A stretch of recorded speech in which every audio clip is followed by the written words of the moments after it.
Alors, le regard, il est simple. C'est-à-dire qu'aujourd'hui, le constat qu'on peut faire, c'est que la culture est reléguée au second plan en Afrique. Ça, c'est un fait. Après ce fait-là, on parle tout à l'heure des artistes, des grands artistes. Moi, j'en profite pour rendre hommage à un artiste sénégalais qui s'appelle Boubou Design, qui est un génie de l'art international. Effectivement, oui. Il est extraordinaire et je pense que ces genres de figures-là doivent être mises au devant de la scène pour qu'ils puissent impulser, encourager les jeunes à ce que la culture et l'art ne sont pas des métiers qui ne permettent pas de vivre dignement dans la vie. Alors, mon cher collègue a parlé d'éveil des consciences. C'est extrêmement important. Dans le monde où l'on va dans les futures années, c'est-à-dire que c'est le savoir qui va dominer. Ceux qui détiennent les idées vont être ceux qui vont diriger le monde. Donc, un nouvel ordre mondial est en train de se mettre en place et il est tout à fait important que les jeunes Africains puissent le comprendre et faire partie de ceux qui en fixent les règles. Comment faire partie de ceux qui en fixent les règles? La seule clé de lecture, c'est le savoir. La seule clé de lecture, c'est le savoir. Je vais prendre un exemple. La Chine forme un peu plus d'1 million d'ingénieurs par an. La Russie en forme également 40 000 par année. L'Inde forme 1 million d'ingénieurs par an. La France forme à peu près un peu plus de 25 000. Donc nous, l'Afrique, si je peux me permettre, parce que là, ça c'est très important, comme vous venez de le dire, la clé c'est le savoir ou la clé c'est la créativité. La Chine forme 1 milliard d'ingénieurs, pourtant toutes les 5 minutes, les Chinois rêvent de ressembler aux Américains. C'est-à-dire, culturellement, le soft power américain continue à écraser la conscience et l'amour propre chinois. Donc est-ce que la clé c'est le savoir ou la créativité? Alors, pour pouvoir créer, il faut maintenir le savoir. Il faut avoir quelque chose dans la tête pour pouvoir créer. Il faut s'instruire.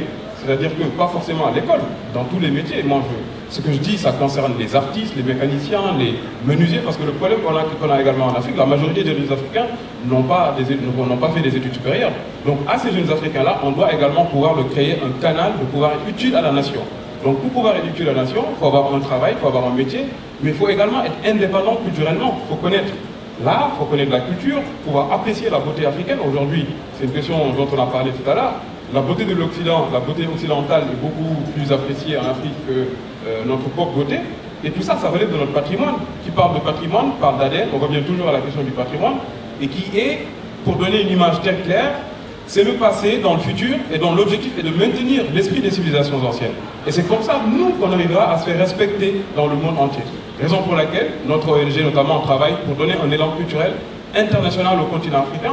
Et là, aujourd'hui, c'est important de le notifier. On a un président, qui est actuellement le président de l'Afrique, qui soutient cette initiative-là, qui dit que l'Afrique qu'on veut construire ne peut pas faire l'impasse sur son héritage culturel.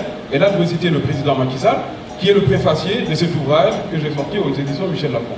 Pour dire ce qu'a dit madame, oui. C'est un point très important, parce qu'elle relève la question des musées. Aujourd'hui, on est dépossédé en Afrique.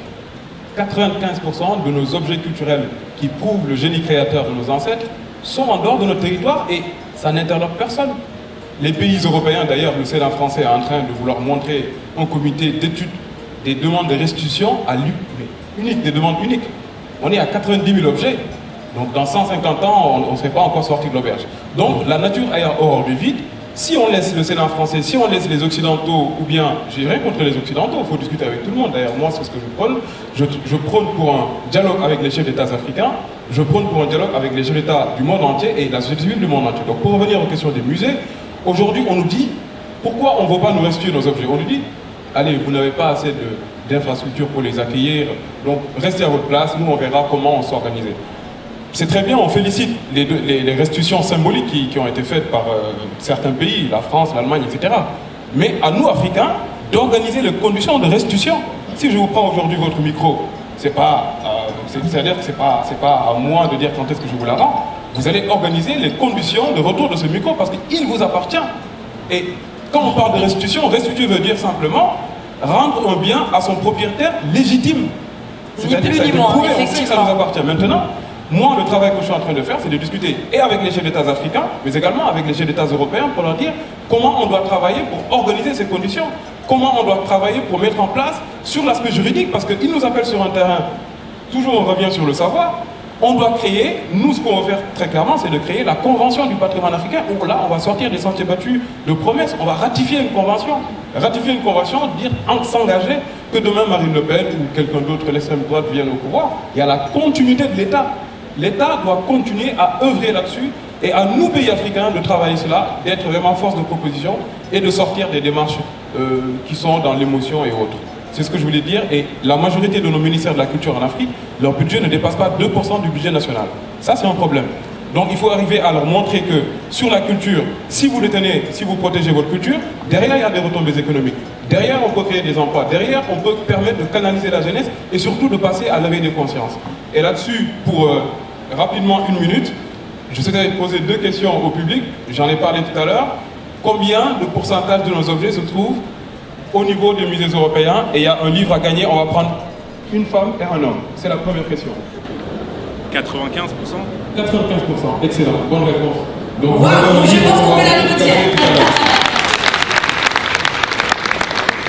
La deuxième question, quel est le directeur du Centre du patrimoine mondial de l'UNESCO qui a été changé il y a quelques mois?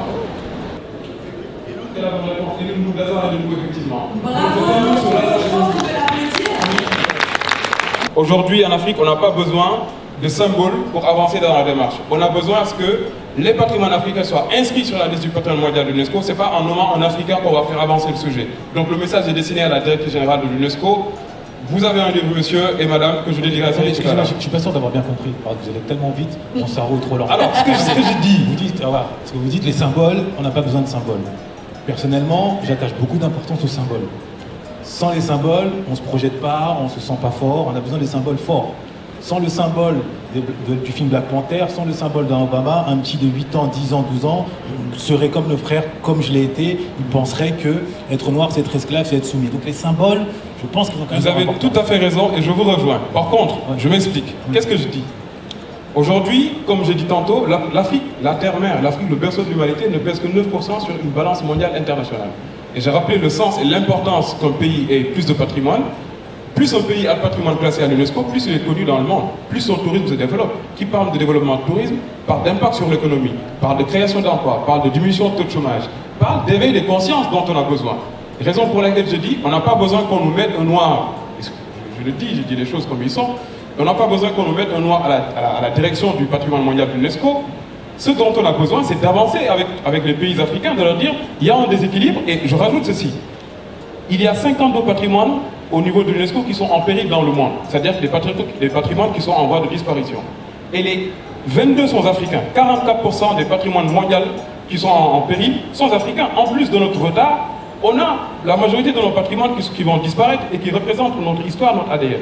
Raison pour laquelle je dis, ce dont on a besoin, ce n'est pas des symboles dans ce cas précis, mais d'avancer sur le sujet, d'aller sur le débat des idées et appeler l'UNESCO à faire un geste pour l'Afrique, c'est le moment de le faire. Je vais rapidement rebondir sur la question de Magam, qui est une question très importante. Vous avez tout à fait raison de rappeler la question de la spiritualité. Je vais prendre un exemple. Ce sera le mot de la fin, vous aurez le mot de la fin, cher. Merci beaucoup, c'est gentil. Le mot du début et le mot de la fin. C'est gentil, quel honneur. Je vous ai ramené l'exclusivité de la sortie du livre, donc c'est le minimum. C'était la moindre des choses, on vous écoute. Donc, vous avez tout à fait raison de rappeler la spiritualité. On va citer le masque de Fang de la communauté des Ngil gabonais, qui a été vendu et ça fait un scandale il y a quelques mois de cela. Donc, avant, effectivement, par exemple, cette communauté des Ngil, le masque de Fang jouait de régulateur pour chasser les esprits dans les communautés, etc. Donc, il y avait une véritable définition de ce rôle spirituel de ce masque-là. Maintenant, si on regarde les masques qu'on a, ou les objets qu'on a dans le musée Quai d'Orsay, Jacques Chirac, ces masques ont été dépossédés de leur valeur spirituelle. Donc, à nous de travailler pour que ces objets puissent déjà rentrer en Afrique et de leur redonner ce rôle spirituel, culturel qu'il avait en Afrique.